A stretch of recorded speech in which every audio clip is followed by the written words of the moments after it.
Marcus Tullius Cicero was in the heart of Roman politics throughout his life, being the embodiment of the Senate as Rome was rife with civil war. His beginnings were humble. He was a new man. Rome was run by powerful families with long lineages dating back centuries. Very rarely did an outsider ascend to the height of Roman politics. One of the few was Cicero. He first made a name for himself in 80 BC, defending a son accused of the murder of his father.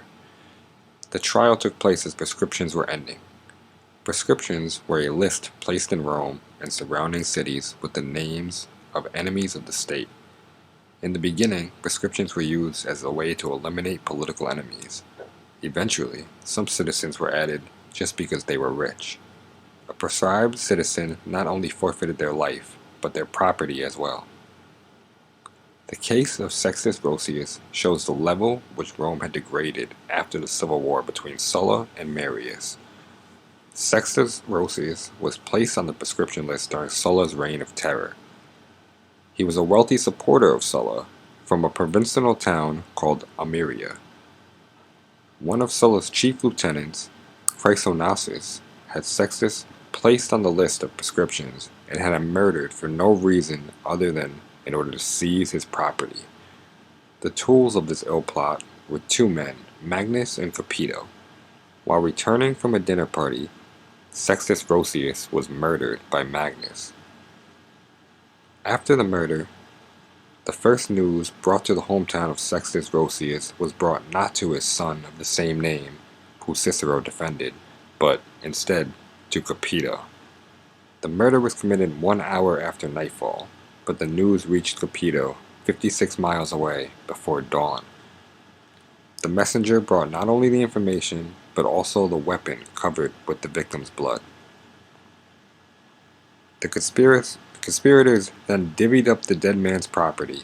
3 of the best farms directly on the Tiber River were given to Capito, and 13 others were bought by Magnus in Chrysonasus' name.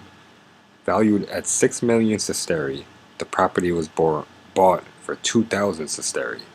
Nobody was willing to bid against Chrysonasus. Magnus, a formerly poor man, seized the estates of the younger Sextus Roscius as he was grieving, leaving him completely destitute. This was too much for the people of Ameria. The local council passed a decree calling for its 10 principal members to go appeal to Sulla personally.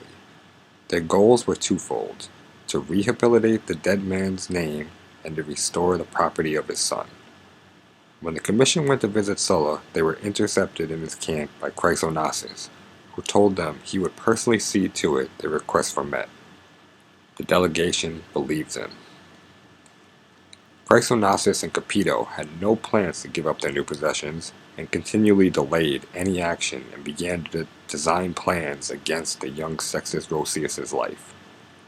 At this juncture, young Sextus fled to Rome and was taken in by Cecilia Metella, sister of former consul Metellus Nepos.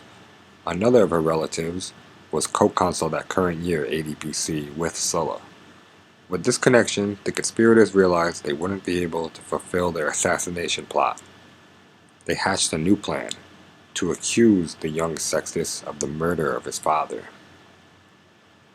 Cicero, at age 26, took the case because no more experienced advocate would.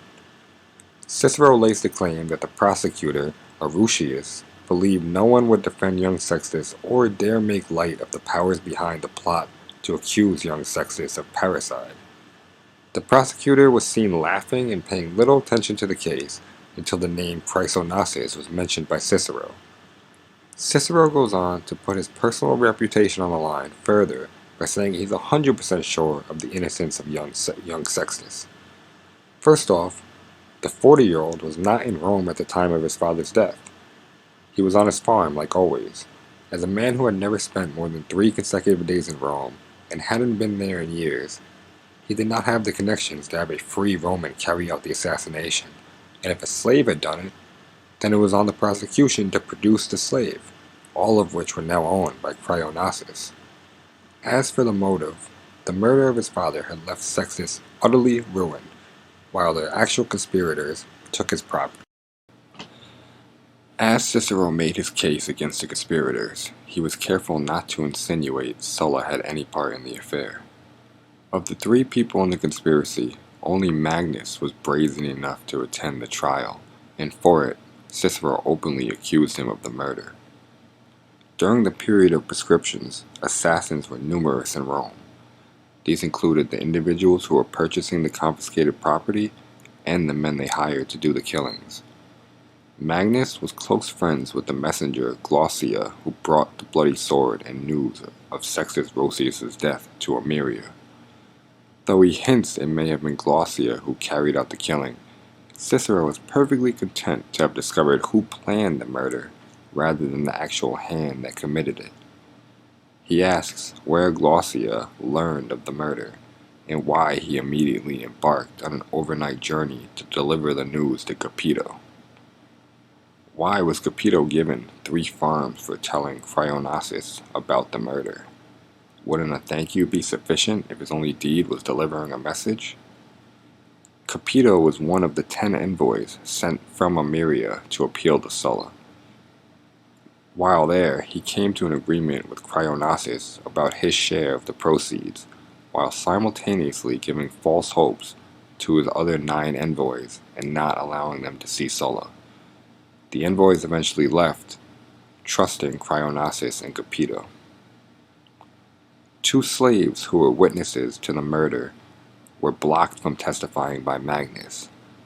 Cicero makes the point that the person who is eager that the known witness of a murder should be examined is presumably trying to get at the truth.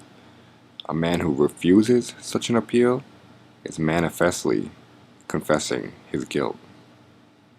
Sextus Roscius Jr. was content with being destitute for the remainder of his life.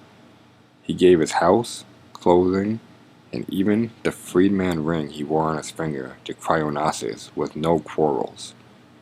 What more must Cryonasis take from a man he never met? The last breath from the man's chest?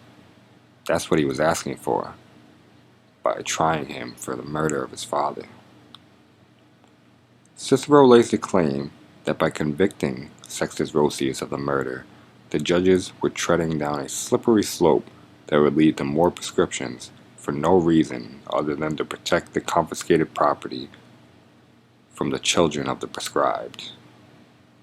Although Sulla already passed a law stating no children of the prescribed should ever be able to recover their ancestral property, Sextus Roscius was eventually exonerated of the murder.